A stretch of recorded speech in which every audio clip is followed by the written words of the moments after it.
Hi friends, welcome to Veena Rachi logs. ಇವತ್ತಿನ ಒಂದು healthy recipe ಜೊತೆ ಬಂದಿದ್ದೀನಿ. ಸೊ ಏನದು ಹೆಲ್ತಿ ರೆಸಿಪಿ ಅಂತ ನೋಡ್ತಾ ಇದ್ದೀರಾ, ಜೀರಾ ರೈಸ್ ವಿತ್ ದಾಲ್. ಇದು ತುಂಬಾ ಟೇಸ್ಟಿಯಾಗಿರೋವಂಥ ಒಂದು ರೆಸಿಪಿ. ಈಸಿಯಾಗಿ ಒಂದು 5 to 10 ಮಿನಿಟ್ಸಲ್ಲೇ ನಮಗೆ ಇದು ರೆಸಿಪಿ ರೆಡಿ ಆಗುತ್ತೆ. ಹೇಗೆ ಮಾಡೋದು ಅಂದ್ಬಿಟ್ಟು ನೋಡೋಣ ಬನ್ನಿ ಫ್ರೆಂಡ್ಸ್.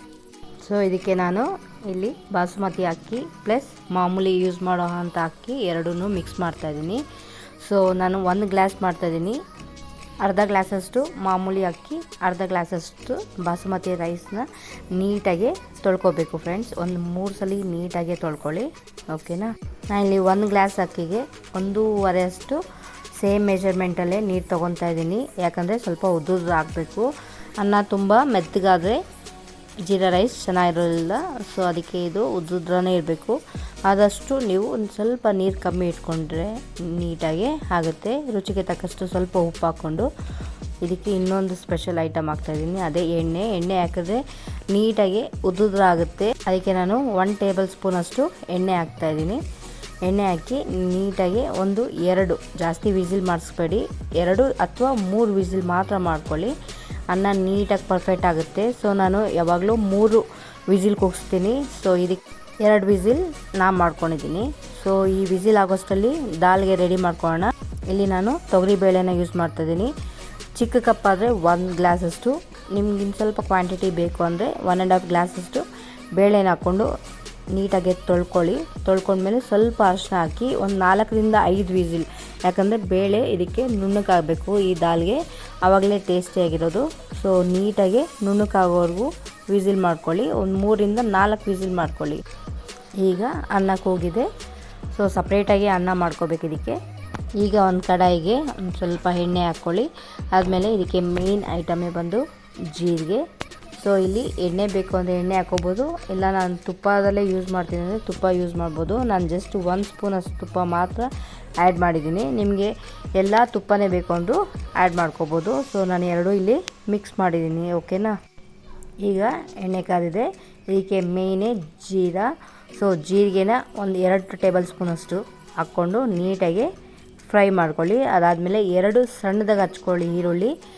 ಇದಕ್ಕೆ 2 ಈರುಳ್ಳಿ ಸಾಕು. ಕ್ವಾಂಟಿಟಿ ಜಾಸ್ತಿ ಬೇಕು ಅಂದರೆ ನೀವು ಕ್ವಾಂಟಿಟಿ ನೋಡಿಕೊಂಡು ಈರುಳ್ಳಿ ಜಾಸ್ತಿ ಮಾಡ್ಕೊಳ್ಳಿ. ಇಲ್ಲ ಅಂದರೆ 1 ಗ್ಲಾಸ್ಗಾದರೆ ಇದು ಕರೆಕ್ಟಾಗಿ ಪರ್ಫೆಕ್ಟಾಗಿ ಆಗುತ್ತೆ. ಸೊ ಚಿಕ್ಕದಾಗಿರೋವಂಥ ಈರುಳ್ಳಿ 2ನ್ನ ಈ ಥರ ಚಿಕ್ಕದಾಗಿ ಕಟ್ ಮಾಡ್ಕೊಳ್ಳಿ. ದೊಡ್ಡದಾಗಿ ಮತ್ತು ಉದ್ದುದ್ದ ಕಟ್ ಮಾಡಬೇಡಿ. ಈ ಥರ ಚಿಕ್ಕದಾಗಿ ಕಟ್ ಮಾಡಿಕೊಂಡು ನೀಟಾಗಿ ಅದು ಸಾಫ್ಟ್ ಆಗೋವರೆಗೂ, ತುಂಬ ಬ್ರೌನ್ ಆಗೋ ನೆಸಿಟಿ ಇಲ್ಲ, ಜಸ್ಟ್ ಸಾಫ್ಟ್ ಆಗೋವರೆಗೂ ಅದನ್ನು ಫ್ರೈ ಮಾಡ್ಕೊಳ್ಳೋಣ. ಇಲ್ಲಿ ಖಾರಕ್ಕೆ ನಾನು ಹಸಿಮೆಣ್ಸಿನ್ಕಾಯಿ ಯೂಸ್ ಮಾಡ್ತಾಯಿದ್ದೀನಿ. ಒಂದು 10 ಹಸಿಮೆಣ್ಸಿನ್ಕಾಯಿ ಉದ್ದುದ್ದ ಕಟ್ ಮಾಡಿಕೊಂಡು ಇದಕ್ಕೆ ಒಗ್ಗರಣೆ ಕೊಟ್ಕೊಳ್ಳೋಣ. ಹಸಿಮೆಣ್ಸಿನ್ಕಾಯಿ ಒಂದು 5 ಮಿನಿಟ್ಸು ರೋಸ್ಟ್ ಆಗಲಿ, ನೀಟಾಗಿ ಫ್ರೈ ಮಾಡ್ಕೊಳ್ಳೋಣ. ಅದಾದಮೇಲೆ ಸ್ವಲ್ಪ ಕರಿಬೇವು ಹಾಕಿ ನೀಟಾಗಿ ಇಷ್ಟನ್ನು ಫ್ರೈ ಮಾಡಿಕೊಂಡೆ ನಮಗೆ ಗೊಜ್ಜು ರೆಡಿ ಆಗುತ್ತೆ. ಇದು ತುಂಬಾ ಸಿಂಪಲ್, ಜಸ್ಟ್ 5 ನಿಮಿಷ. ಒಂದು 2 ಈರುಳ್ಳಿ ಇದ್ದರೆ ಆರಾಮಾಗಿ ಪ್ಲೈನಾಗೂ ಇದನ್ನು ತಿನ್ಕೋಬೋದು. ಇಲ್ಲಾಂದರೆ ನಮಗೆ ದಾಲ್ ಬೇಕು ಅಂದರೆ ದಾಲು ಮಾಡ್ಕೋಬೋದು. ಬಟ್ ಬೇಗ ಆಗುತ್ತೆ, ತುಂಬಾ ಬೇಗ ಆಗುತ್ತೆ. ನೀವು ಟ್ರೈ ಮಾಡಿ. ನಾನು ಫಸ್ಟಲ್ಲಿ ಒಂದು ಐಟಮ್ ಸ್ಕಿಪ್ ಆಗಿತ್ತು, ಸೊ ಅದನ್ನು ಈಗ ಹಾಕ್ತಾಯಿದ್ದೀನಿ. ನೀವು ಮಾಡುವಾಗ ಅದನ್ನು ಫಸ್ಟೇ ಹಾಕ್ಕೊಳ್ಳಿ. ಒಂದು ಸ್ವಲ್ಪ ಏಲಕ್ಕಿ, ಅದಾದಮೇಲೆ ಸ್ಟಾರ್ ಮತ್ತು ಎಲೆ ಇಷ್ಟು ಹಾಕ್ಕೊಂಡು ನೀಟಾಗಿ ಫ್ರೈ ಮಾಡ್ಕೊಳ್ಳಿ. ಸೊ ನಾನು ಮರ್ತಿದ್ದೆ, ಈಗ ಹಾಕ್ಕೊಂಡ್ರು ಪ್ರಾಬ್ಲಮ್ ಇಲ್ಲ, ನೀಟಾಗಿ ಇರುತ್ತೆ. ಇಲ್ಲಾಂದರೆ ಫಸ್ಟ್ ಒಗ್ಗರಣೆ ಟೈಮಲ್ಲೇ ಮಾಡ್ಕೊಳ್ಳಿ, ಓಕೆನಾ. ಇಷ್ಟು ಮಾಡಿಕೊಂಡ್ರೆ ಒಗ್ಗರಣೆ ರೆಡಿ ಆಗುತ್ತೆ. ಈಗ ನಾನು ಸ್ವಲ್ಪ ಉಪ್ಪು ಹಾಕ್ತಾಯಿದ್ದೀನಿ, ಯಾಕಂದರೆ ನಾವು ಅನ್ನಕ್ಕೆ ಉಪ್ಪು ಹಾಕಿರ್ತೀರಲ್ಲ. ಸೊ ಇಲ್ಲಿ ಜಸ್ಟ್ 1/2 ಟೇಬಲ್ ಸ್ಪೂನಷ್ಟು ಉಪ್ಪು ಹಾಕ್ಕೊಂಡು ನೀಟಾಗಿ ಫ್ರೈ ಮಾಡಿಕೊಂಡ್ರೆ ನಮಗೆ ಗೊಜ್ಜು ರೆಡಿಯಾಗಿದೆ. ಈಗ ರೈಸು ರೆಡಿಯಾಗಿದೆ. ನೋಡಿ ಎಷ್ಟು ಚೆನ್ನಾಗಿ ಕಾಣಿಸ್ತಾ ಇದೆ, ಎಷ್ಟು ಸಾಫ್ಟಾಗಿ ಪ್ಲಸ್ ಉದ್ದುದ್ರಾಗಿದೆ. ಈ ಥರ ಇದ್ದರೆ ಈ ಜೀರಾ ರೈಸ್ಗೆ ತುಂಬಾ ಚೆನ್ನಾಗಿರುತ್ತೆ. ಸೊ ನೀರು ಸ್ವಲ್ಪ ಕಮ್ಮಿ ಇಡಬೇಕಷ್ಟೇ, ಪರ್ಫೆಕ್ಟಾಗಿ ಆಗುತ್ತೆ. ಲಾಸ್ಟಲ್ಲಿ ಸ್ವಲ್ಪ ಕೊತ್ತಂಬರಿಯನ್ನು ಹಾಕಿ ಗಾರ್ನಿಷ್ ಮಾಡಿಕೊಂಡ್ರೆ ನಮಗೆ ಜೀರಾ ರೈಸ್ ರೆಡಿ ಆಗುತ್ತೆ. ಬಟ್ ನೀಟಾಗಿ ಮಿಕ್ಸ್ ಮಾಡ್ಕೊಳ್ಳಿ. ನೋಡಿ ಎಷ್ಟು ನೀಟಾಗಿ ಮಿಕ್ಸ್ ಆಗಿದೆ. ಈಗ ಲಾಸ್ಟಲ್ಲಿ ಇದಕ್ಕೆ ಒಗ್ಗರಣೆ ಕೊಟ್ಕೊಳ್ಳೋಣ. ಸ್ವಲ್ಪ ತುಪ್ಪ ಹಾಕಿ, ನಿಮಗೆ ಬೇಕು ಅಂದರೆ ಒಣ ದ್ರಾಕ್ಷಿನೂ ಹಾಕ್ಕೋಬೋದು. ನಾನು ಇಲ್ಲಿ ಜಸ್ಟ್ ಗೋಡಂಬಿ ಮಾತ್ರ ಹಾಕ್ತಾಯಿದ್ದೀನಿ. ಇದಕ್ಕೆ 2 ಅಪ್ಲೈ ಮಾಡಿದ್ರೆ ತುಂಬಾ ಚೆನ್ನಾಗಿರುತ್ತೆ ಡ್ರೈ ಫ್ರೂಟ್ಸು. ಸೊ ನಿಮಗೆ ಬೇಕು ಅಂದರೆ ಆ್ಯಡ್ ಮಾಡ್ಕೊಳ್ಳಿ. ಈ ಥರ ನೀಟಾಗಿ ತುಪ್ಪದಲ್ಲಿ ರೋಸ್ಟ್ ಮಾಡಿಕೊಂಡು ಅದಕ್ಕೆ ಹಾಕ್ಕೊಂಡ್ರೆ, ಒಗ್ಗರಣೆ ಮಾಡಿಕೊಂಡ್ರೆ ತುಂಬಾ ಟೇಸ್ಟಿಯಾಗಿರುತ್ತೆ. ನೀವೇ ನೋಡ್ತಾ ಇದ್ದೀರಲ್ವ ಎಷ್ಟು ಚೆನ್ನಾಗಿ ಬಂದಿದೆ ಅಂದ್ಬಿಟ್ಟು ಜೀರಾ ರೈಸ್. ತುಂಬಾ ಟೇಸ್ಟಿಯಾಗೂ ಇರುತ್ತೆ, ಮಕ್ಳಿಗೂ ಇಷ್ಟ ಆಗುತ್ತೆ. ಯಾಕಂದರೆ ತುಂಬ ಸ್ಪೈಸಿ ಇರೋದಿಲ್ಲ, ಜಸ್ಟ್ ಲೈಟಾಗಿ ಖಾರ ಹಾಕಿರ್ತೀರ ಅಷ್ಟೇ. ಸೊ ಈ ಥರ ಮಾಡಿಕೊಂಡ್ರೆ ತುಂಬಾ ಚೆನ್ನಾಗಿರುತ್ತೆ. ಇದಕ್ಕೆ ಬೇಕು ಅಂದರೆ ದಾಲ್ ಯೂಸ್ ಮಾಡ್ಬೋದು, ಇಲ್ಲ ಪ್ಲೈನೇ ಅಂದರೆ ಜಸ್ಟ್ 5 ಮಿನಿಟ್ಸಲ್ಲಿ ಈ ರೆಸಿಪಿ ರೆಡಿ ಆಗುತ್ತೆ. ಸೊ ಇದಕ್ಕೆ ದಾಲ್ ರೆಡಿ ಮಾಡ್ಕೊಳ್ಳೋಣ. ಬೇಳೆ ನೀಟಾಗಿ ಫಸ್ಟೇ ನಾವು 4 ವಿಸಿಲ್ ಕೂಗಿಸ್ಕೊಂಡಿದ್ದಿರಲ್ಲ, ಈಗ ಒಂದು ಕಡಾಯಿ ಇಟ್ಟು ಅದಕ್ಕೆ ಸ್ವಲ್ಪ ಎಣ್ಣೆ ಹಾಕಿ ಸಾಸಿವೆ ಹಾಕಿ ಒಂಚೂರು ಜೀರಿಗೆ ಒಗ್ಗರಣೆ ಕೊಟ್ಕೊಳ್ಳೋಣ. ಅದಾದಮೇಲೆ ನಾನು 1 ಈರುಳ್ಳಿ ತೊಗೊಂಡಿದ್ದೀನಿ. ಇದಕ್ಕೆ ಜಾಸ್ತಿ ಏನು ಬೇಕಾಗಿಲ್ಲ ಈ ಗ್ರೇವಿಗೆ. ಸೊ 1 ಈರುಳ್ಳಿ ಸಣ್ಣದಾಗಿ ಕಟ್ ಮಾಡ್ಕೊಂಡಿದ್ದೀನಿ. ಈರುಳ್ಳಿ ಸಾಫ್ಟ್ ಆಗೋವರೆಗೂ ರೋಸ್ಟ್ ಮಾಡ್ಕೊಳ್ಳೋಣ. ಇದಕ್ಕೆ ಖಾರಕ್ಕೆ 3 ಹಸಿಮೆಣ್ಸಿನ್ಕಾಯಿ ಯೂಸ್ ಮಾಡ್ತಾಯಿದ್ದೀನಿ, ಮತ್ತು ಖಾರದ ಪುಡಿ ಯೂಸ್ ಮಾಡ್ತಾಯಿದ್ದೀನಿ. ಸೊ ಇಲ್ಲಿ ಜಸ್ಟ್ ಫ್ಲೇವರ್ಗೆ ನಾನು 3 ಹಸಿಮೆಣ್ಸಿನ್ಕಾಯಿನ ಒಗ್ಗರಣೆ ಮಾಡ್ಕೊಂಡಿದ್ದೀನಿ. ನೀಟಾಗಿ ಅದು ಫ್ರೈ ಆಗಲಿ. ನೀಟಾಗಿ ಫ್ರೈ ಆದಮೇಲೆ 1 ಟೇಬಲ್ ಸ್ಪೂನಷ್ಟು ಶುಂಠಿ ಬೆಳ್ಳುಳ್ಳಿ ಪೇಸ್ಟ್ನ ಹಾಕಿ ನೀಟಾಗಿ ಅದು ಹಸಿ ವಾಸನೆ ಹೋಗೋವರೆಗೂ ನೀಟಾಗಿ ಫ್ರೈ ಮಾಡ್ಕೊಳ್ಳೋಣ. ನೋಡಿ, ನೀಟಾಗಿ ಅದು ಸ್ವಲ್ಪ ಸಾಫ್ಟ್ ಆಗಬೇಕು, ಆ ಥರ ನೀಟಾಗಿ ರೋಸ್ಟ್ ಮಾಡ್ಕೊಳ್ಳೋಣ. ಅದಾದಮೇಲೆ 1 ಟೊಮೊಟೊ ನೀಟಾಗಿ ಚಿಕ್ಕದಾಗಿ, ಆದಷ್ಟು ಇದಕ್ಕೆ ಈ ಗ್ರೇವಿಗೆ ಸಣ್ಣದಾಗೆ ಇರಬೇಕು. ನಿಮ್ಗೆ ಎಷ್ಟು ಸಣ್ಣ ಆಗುತ್ತೋ ಅಷ್ಟು ಸಣ್ಣದಾಗಿ ಟೊಮೊಟೊನು 1 ಟೊಮೊಟೊ ಕಟ್ ಮಾಡಿಕೊಂಡು ನೀಟಾಗಿ ಇದಕ್ಕೆ ಹಾಕ್ಕೊಳ್ಳೋಣ. ಈಗ ಟೊಮೊಟೊನು ಸಾಫ್ಟ್ ಆಗಬೇಕು, ಅಲ್ಲಿವರೆಗೂ ಮೀಡಿಯಮ್ ಫ್ಲೇಮಲ್ಲೇ ಅದನ್ನು ರೋಸ್ಟ್ ಮಾಡ್ಕೊಳ್ಳೋಣ.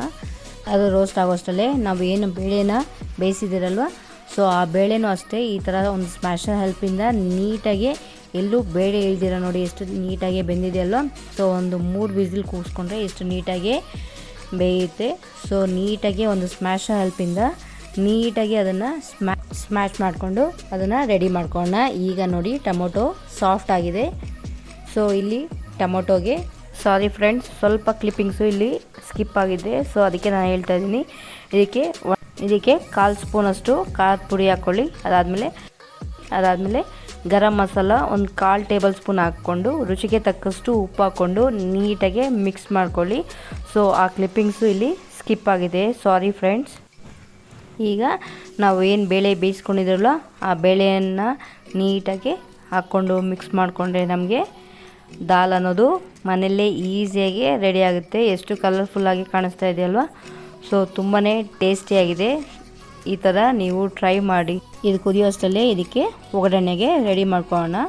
ಆ್ಯಸ್ ಯೂಶುವಲ್ ಸ್ವಲ್ಪ ಎಣ್ಣೆ ಹಾಕಿ, ಸಾಸಿವೆ ಹಾಕಿ, ಒಂದು ಸ್ವಲ್ಪ ಜೀರಿಗೆ ಹಾಕಿ, ಇಲ್ಲಿ ನಾನು ಬ್ಯಾಡಗೆ ಮೆಣಸಿನ್ಕಾಯಿ ಕಲರ್ಫುಲ್ಲಾಗಿ ಕಾಣಿಸೋದಕ್ಕೆ ಬ್ಯಾಡಗೆ ಮೆಣಸಿನ್ಕಾಯಿ 2 ರಿಂದ 3 ಬ್ಯಾಡಗೆ ಮೆಣಸಿನ್ಕಾಯಿ ಕೊಟ್ಟು ಒಂದು ಸ್ವಲ್ಪ ಕರ್ಬೇವಿನ ಸೊಪ್ಪು ಹಾಕಿದ್ರೆ ನಮಗೆ ಒಗ್ಗರಣೆ ರೆಡಿ ಆಯಿತು ನೋಡಿ.